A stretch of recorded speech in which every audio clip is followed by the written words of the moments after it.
La tensión arterial o también llamada presión arterial, esta es la fuerza que ejerce la sangre contra las paredes de las arterias. La hipertensión arterial es una enfermedad crónica en la que aumenta la presión con la que el corazón bombea sangre a las arterias para que ésta circule por todo el cuerpo.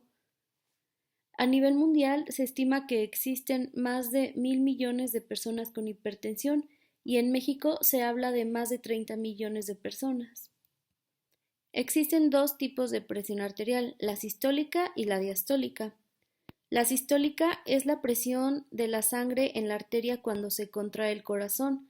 Esta es la cifra superior en una medición de la presión arterial, en este caso sería 120. Y la diastólica es la presión de la sangre en la arteria cuando el corazón se relaja entre los latidos, y esta será la cifra inferior en una medición de la presión arterial. Como se puede ver, aquí sería el 80.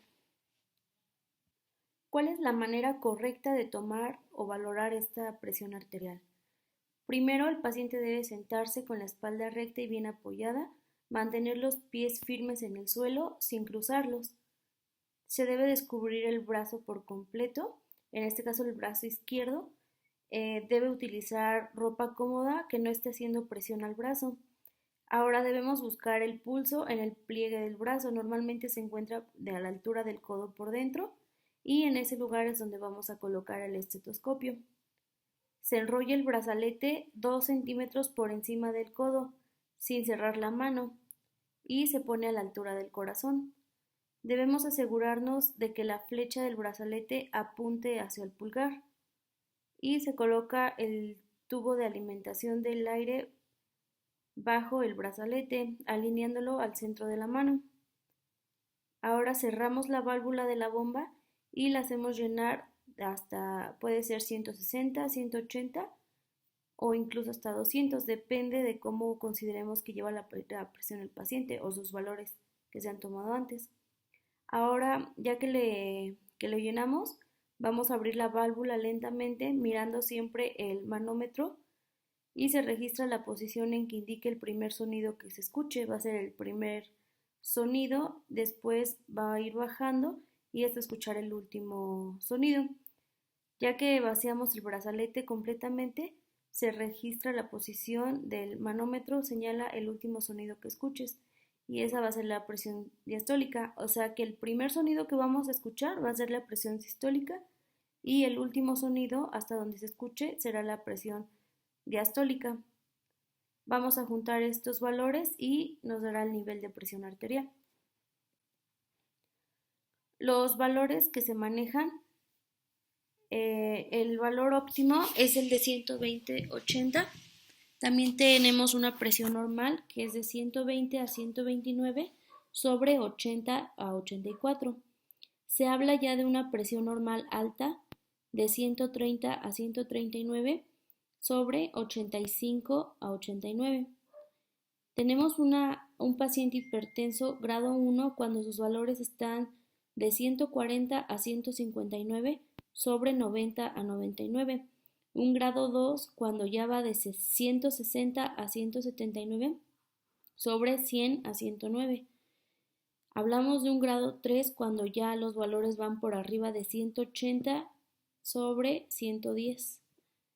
También existe otro tipo de hipertensión que es la sistólica aislada. Esta va de mayor a 130 a 140 y puede ser menor de 90 a 80. ¿Qué quiere decir? Que la sistólica va a estar muy arriba y la diastólica va a estar abajo. También existen los valores de hipertensión en niños. De 3 a 6 años, su presión sistólica va a ser mayor a 100 sobre mayor a 60. De 6 a 9 años va a ir de 105 sobre 70. De 9 a 12 años va a ir de mayor a 110 sobre 75. De 12 a 15 años su presión va a ser mayor a 115 sobre 75 y ya en pacientes que son mayores a 15 años su presión ya se va a medir de mayor a 120 sobre 80. ¿Cuáles son los factores que provocan esta hipertensión arterial? En primer lugar está la edad, normalmente se presenta en pacientes mayores. Antecedentes familiares y genética es muy importante, ya que la mayoría de los pacientes hipertensos, sus padres o abuelos también la padecen o padecían. Los hábitos y el estilo de vida, medicamentos como lo pueden ser antidepresivos, descongestivos, píldoras anticonceptivas y los AINE. Afecciones médicas, por ejemplo, que padezcan diabetes, colesterol, alguna otra enfermedad. También existen los factores sociales y económicos, pacientes que no duermen bien por estar trabajando, que tienen que madrugar para viajar al trabajo, también son factores importantes en la hipertensión. ¿Cuáles son los síntomas? Existe la dificultad respiratoria, cefalea, dolor en el tórax, mareos, hemorragias nasales y palpitaciones. Debemos tener una correcta evaluación inicial. Para esto se debe tener en cuenta una medición correcta de la tensión arterial, realizar una historia clínica completa y un examen físico. También nos podemos ayudar con exámenes de laboratorio y otras pruebas complementarias. Como mencionaba, la hipertensión sistólica aislada, que la sistólica va a ser mayor a 130, 140 y la diastólica, que es la menor, va a ser menor a 80. Esta es la forma más común de presión arterial alta en personas mayores de 65 años y puede ser a causa de afecciones como la rigidez de las arterias, hipertiroidismo, diabetes, enfermedad de las válvulas cardíacas y la obesidad. También existe la hipertensión en el embarazo. Para esto tenemos 4 tipos de hipertensión. Primero está la preeclampsia. Este es el aumento repentino de la presión arterial después de la semana 20 del embarazo y esta suele recurrir en el último trimestre. Incluye signos de daño en el hígado y los riñones. Los signos pueden incluir proteínas en la orina y la presión arterial muy alta. La hipertensión gestacional, esta aparece después de las 20 semanas de gestación, no presenta proteinuria, pero puede llegar a involucrar la preeclampsia, induciendo un embarazo prematuro o retraso en el crecimiento. Hipertensión crónica, en el embarazo se presenta antes de las 20 semanas o también persiste después de las 12 semanas de parto con valores de la presión arterial mayores de 140/90. Y también está la hipertensión crónica con eclampsia añadida. En el embarazo se presenta antes de las 20 semanas de gestación con un incremento en la proteinuria antes y después de las 20 semanas de gestación, rombocitopenia e incremento de asparto amiotransaminasa. ¿Cuál es el tratamiento para la hipertensión? Se da un tratamiento inicial que se refiere a los cuidados de alimentación.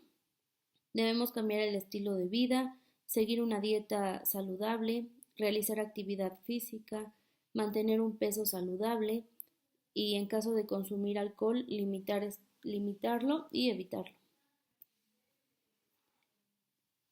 Cada ganancia de peso de tan solo el 5% aumenta la probabilidad de padecer hipertensión entre el 20 y 30%. ¿Qué quiere decir?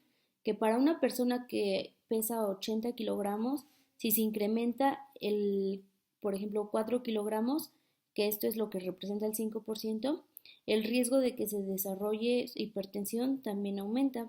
Es muy importante nosotros conocer nuestro índice de masa corporal. Para esto, nuestro peso lo vamos a dividir entre nuestra estatura al cuadrado y vamos a compararlo en los valores. Por ejemplo, si nuestro índice de masa corporal está por arriba de 25, esto significa que ya estamos en sobrepeso y debemos poner mucha atención en esto, ya que se pueden desarrollar más enfermedades. Para el tratamiento farmacológico existen variedad de fármacos, como lo son los diuréticos, que es la clortalidona y la hidroclorotiazida. También los inhibidores de la enzima convertidora de la angiotensina, que es el lisinopril y el captopril. También están los antagonistas de receptores de la angiotensina, como lo es el losartán. Antagonistas de calcio, como lo es la amlodipina. Bloqueadores alfa y beta, que es la cardura y el carvedilol. Vasodilatadores, como la hidralacina. Agentes de acción central, que es el catapresan. Antagonistas de la aldosterona, como el plerenona. Inhibidores de la renina, que viene siendo el alisquiren.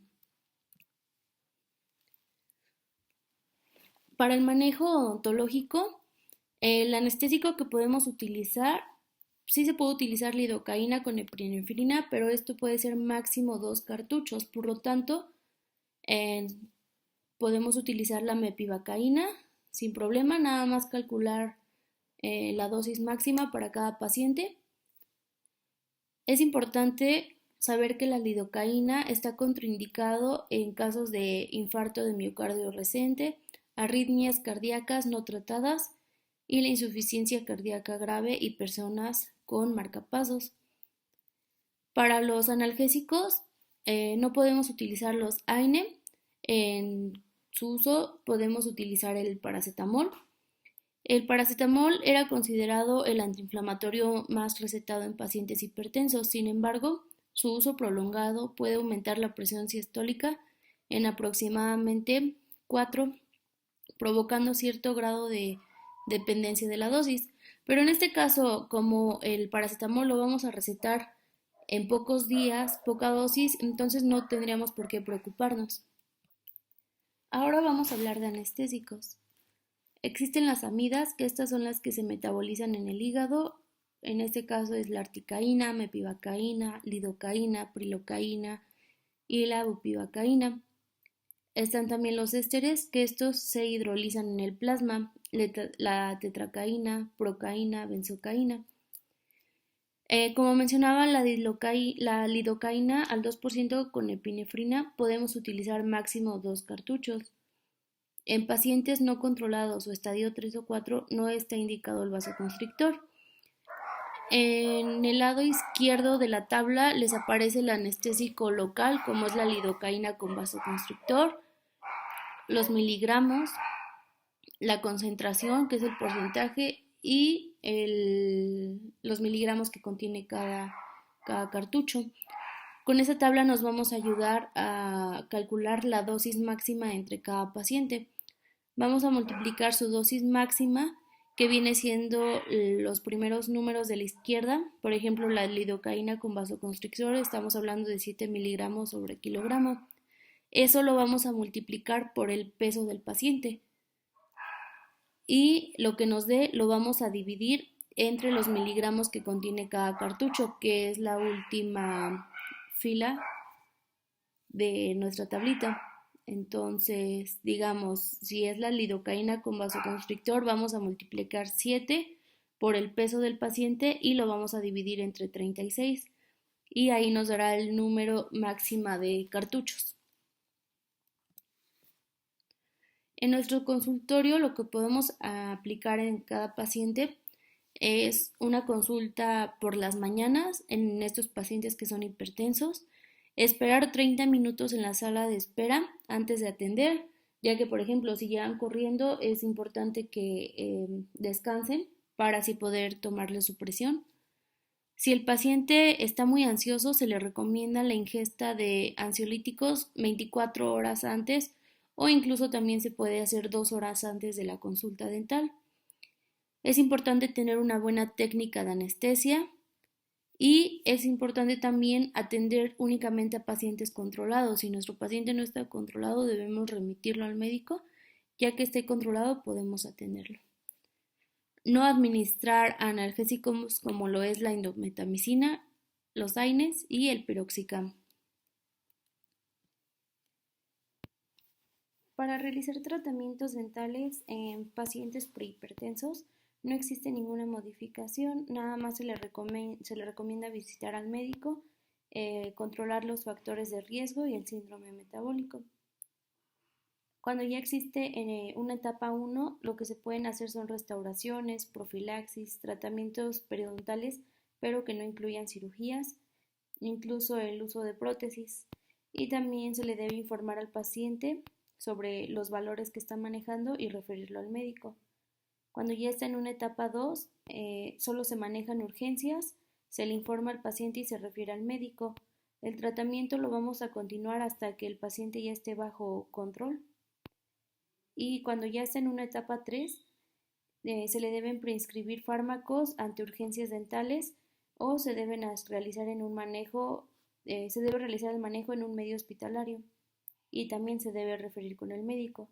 Cuando ya existen manifestaciones de daños en los órganos blandos o que el paciente padece de diabetes, está contraindicado cualquier tratamiento dental. El manejo de urgencia se debe realizar en un medio hospitalario y este paciente se debe referir al médico. En nuestro consultorio, las consultas van a ser por la tarde, se deben dar 5 minutos de descanso al paciente una vez que ha llegado.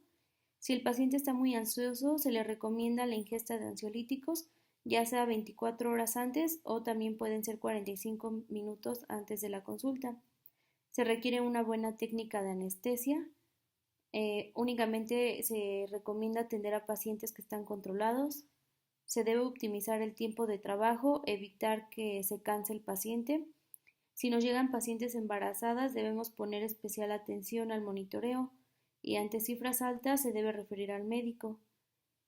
Si el paciente consume ya sea tabaco o cafeína, se debe evitar el consumo al menos media hora antes. En personas obesas se debe contar con un baumanómetro adecuado a su talla, ya que a veces pueden dar cifras incorrectas. Los medicamentos que no debemos administrar son los analgésicos, como lo es la indometacina, el Laine, el Peroxicam. También se debe tener cuidado al levantar al paciente del sillón dental, ya sea así como que de una forma muy rápido, porque el paciente puede marearse. En la hipertensión etapa 1 se puede emplear anestésicos con vasoconstrictores y los estímulos dolorosos generan una liberación de adrenalina endógena. Entonces se recomienda aplicar una buena técnica de anestesia y que ese anestésico dure lo que vaya a durar nuestro tratamiento. También las asociaciones del corazón americanas y la dental americana recomienda el uso de anestésicos locales con vasoconstrictor y se restringe la dosis máxima con epinefrina, que vienen siendo 3 cartuchos. Es importante la aspiración antes de introducir el anestésico, no solo en estos pacientes, sino en general en todos. Está contraindicado el uso de hilo retractor cuando vamos a tomar alguna impresión. Este hilo no debe estar impregnado con epinefrina.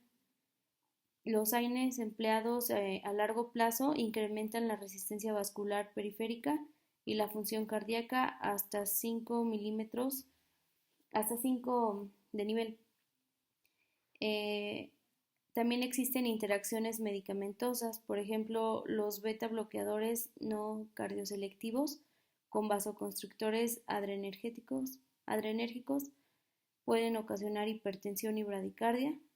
El nadolol, que es un medicamento para la hipertensión, más la anestesia general con fenoticacina puede provocar la hipertensión. Existen reacciones secundarias producidas por los medicamentos. Aquí les muestro algunas de las reacciones, como puede ser la hiposalivación, el edema angioneurótico, el eritema multiforme, la hiperplasia gingival, la lengua negra, las reacciones liquenoides, el pénfigo buloso y pemfigoide, la cialadenitis, las úlceras aftosas, urticaria, ageusia, la disgeusia o cacogeusia, la hipogeusia, la parálisis de Bell, parestesias, hipotensión ortostática, la diabetes hemorrágica. Y enfrente les puse los medicamentos que pueden provocar estas reacciones secundarias.